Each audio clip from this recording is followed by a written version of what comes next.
आज इस वीडियो में हम चेंज इन प्रॉफिट मेथड में जो रिजर्व्स एंड एक्यूमुलेट प्रॉफिट्स की ट्रीटमेंट होती है वो सीखेंगे। देखो,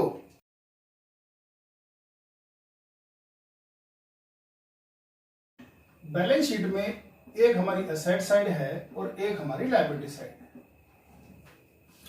तो जनरल रिजर्व हो या स्पेसिफिक रिजर्व वो सब आते किधर हैं? लायबिलिटी साइड, क्योंकि सब वो क्रेडिट नेचर के होते हैं। और जो क्रेडिट नेचर की कोई भी चीज होती है वो कहां पर आती है? वो आपका लायबिलिटी साइड में आती है। और डेबिट नेचर की कोई भी चीज होगी वो जैसे लैंड है, बिल्डिंग है, कैश है, डेटर है, स्टॉक है, वो सब डेबिट नेचर के होते हैं, इसलिए एसेट्स में आते हैं। इवन लॉस भी अगर कोई होगा तो लॉस भी डेबिट नेचर का ही होता है, इसलिए वो इधर ही आता है। डेफर्ड रेवेन्यू एक्सपेंडिचर बोल सकते हैं उसको। अच्छा, अब कुछ जैसे जनरल रिजर्व है वो रिजर्व जो कहीं पर भी यूज किया जा सके, या स्पेसिफिक रिजर्व है investment fluctuation reserve, workman compensation reserve, या प्रॉफिट एंड लॉस के क्रेडिट बैलेंस, ये सब कहां पर आते हैं? लायबिलिटी साइड में आते हैं। अगर इनका डिस्ट्रीब्यूशन करना हो तो हमको इनको डेबिट करना पड़ेगा, मतलब कि इनको खत्म करना पड़ेगा, यहां से हटाना पड़ेगा। तो क्रेडिट नेचर की चीज को हम डेबिट करके ही खत्म करते हैं, ठीक है। अच्छा, अब डिपेंड करता है कि ये रिजर्व वो कंटिन्यू करना चाहते हैं या नहीं करना चाहते हैं। अगर वो चाहते हैं कि ये रिजर्व हमारे फ्यूचर में कंटिन्यू करें तो इनको हम कभी भी डिस्ट्रीब्यूट नहीं करते, फिर इनकी गेन टू सैक्रिफाइसर एंट्री करते हैं। जो भी अमाउंट होता है, जिसको भी बोलेगा जी, मान लो कहते हैं कि रिजर्व को तो वो चाहते हैं कि वो डिस्ट्रीब्यूट ना हो, डिस्टर्ब ना हो, जहां है वैसा के वैसे ही दिखाए उसको, तो ठीक है, रिजर्व को यहीं छोड़ देंगे, फिर रिजर्व के अमाउंट से गेन टू सैक्रिफाइसर एंट्री कर देंगे, ठीक है। बाकी को हम बांट सकते हैं। लेकिन अगर जिसके लिए भी बोलेगा वो कि आपको उसको डिस्टर्ब नहीं करना है, डिस्ट्रीब्यूट नहीं करना है, तो ठीक है, उन सभी को बैलेंस शीट में एज इट इज दिखा देंगे और हम गेन टू सैक्रिफाइसर एंट्री करते चले जाएंगे। बट अगर वो क्वेश्चन में कुछ नहीं बोलता है तो हमें क्या करना है? सबको डिस्ट्रीब्यूट कर देना है भाई, ठीक है। किस रेशो में? ओल्ड रेशो में। तो अब यहां पर एंट्री देखते हैं। तो हमें जब जरा एंट्री करेंगे तो हमें जितने भी रिजर्व्स हैं उनको डेबिट करना है। तो अगर उनको डिस्ट्रीब्यूट करना है, कंपनी चाहती है कि उसको डिस्ट्रीब्यूट कर दिया जाए, तो जनरल रिजर्व अकाउंट डेबिट, क्योंकि तो क्रेडिट नेचर का था, डेबिट कर देंगे। Profit and loss account debit, investment fluctuation reserve account debit, आपका workman compensation reserve account debit to partners capital account. अगर कैपिटल क्या है आपकी?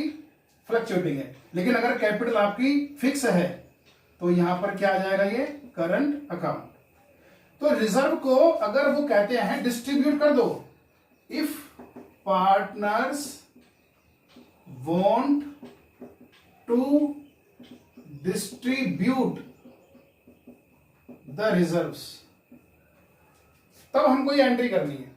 लेकिन अगर वो ये कहते हैं कि नहीं हमको इसको बांटना नहीं है, डिस्ट्रीब्यूट नहीं करना है, हम तो इसको कैरी फॉरवर्ड करना चाहते हैं अगले सालों में, तो ठीक है, फिर इन सब के टोटल से गेनर टू सैक्रिफाइसर हम एंट्री कर देंगे।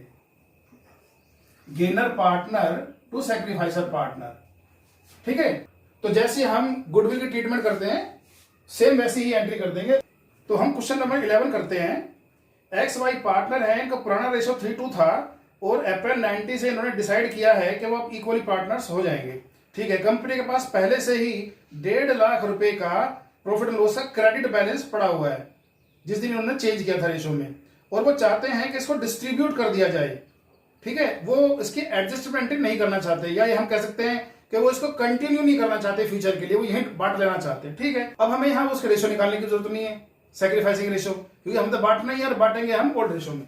तो यहां पर एंट्री करते हैं हम। अब देखो, प्रॉफिट एंड लॉस का क्रेडिट बैलेंस है ना, तो खत्म कैसे होगा? डेबिट करके खत्म होगा।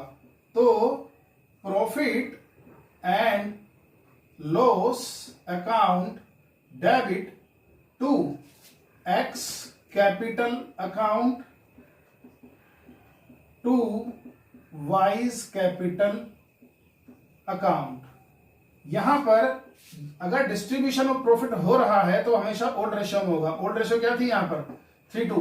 तो 1,50,000 का टोटल प्रॉफिट था उसको 3 में बांट देंगे हम, तो 90,000 और 60,000 ये बढ़ जाएगा। ठीक है, ये क्वेश्चन तो ऐसे हुआ। नेक्स्ट क्वेश्चन है, कहता है ए बी पार्टनर है, ओल्ड रेशो था इनका 4:1, उन्होंने डिसाइड किया है कि अब वो फ्यूचर में 3:1 की रेशो में बांटेंगे अप्रैल 19 के बाद। और कहता है जिस दिन ये डिसीजन लिया गया उस दिन पहले से ही कंपनी के पास 1 लाख रुपए का लॉस था, मतलब कि डेबिट बैलेंस था प्रॉफिट लॉस अकाउंट का। अब देखो डेबिट बैलेंस का मतलब क्या है, ये लॉस है, तो लॉस को हम क्रेडिट करके ही खत्म करेंगे।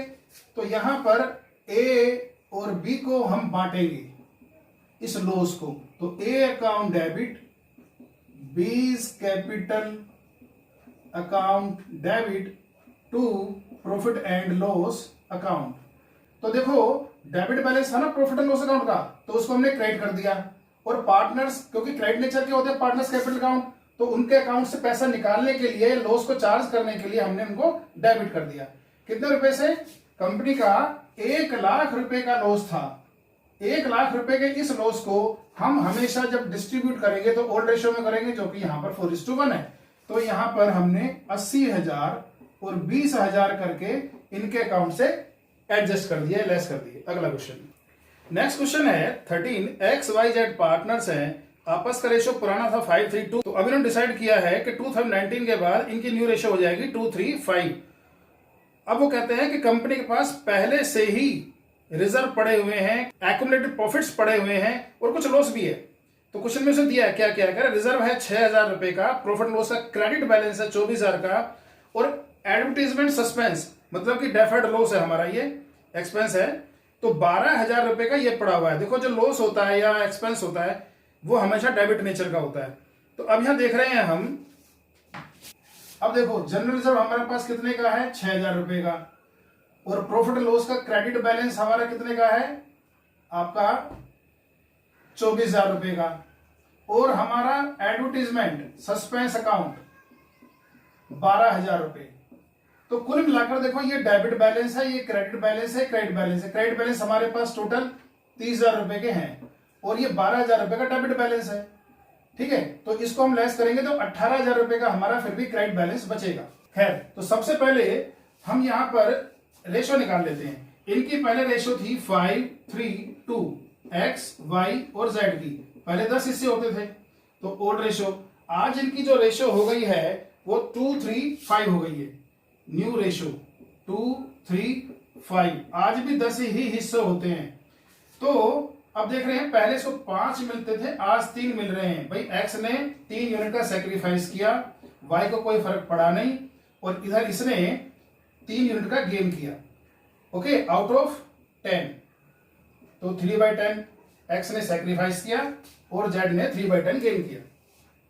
ओके, तो हमारा 18,000 है ना, क्या टोटल जो बचा है, इस 18,000 को हम यहां पर 10 से डिवाइड कर देंगे। ठीक है, तो अब इस क्वेश्चन में बोल रहा है कि आपको एक एडजस्टमेंट एंट्री करनी है। एडजस्टमेंट एंट्री करने का मतलब यह है कि पार्टनर चाहते हैं कि ये डिस्ट्रीब्यूट ना हो, ये सारे लॉसेस या प्रॉफिट ये आगे ऐसे कैरी ओवर होते चले जाएं। तो बैलेंस शीट में ये ऐसे के ऐसे ही दिखाए जाएंगे आगे, लेकिन जो इफेक्ट है उसकी तो एडजस्टमेंट करनी पड़ेगी ना हमको। उसके लिए हम एंट्री कर देते हैं, क्या, जेड्स capital account debit to X capital account. यहां पर कितने कितने यूनिट है, अभी 3 यूनिट का सेक्रीफाइस और गेन किया है। अब यहां देखते हैं एक यूनिट कितने रुपए का हमारा, 18/10, 1800 रुपए का एक यूनिट आ रहा है।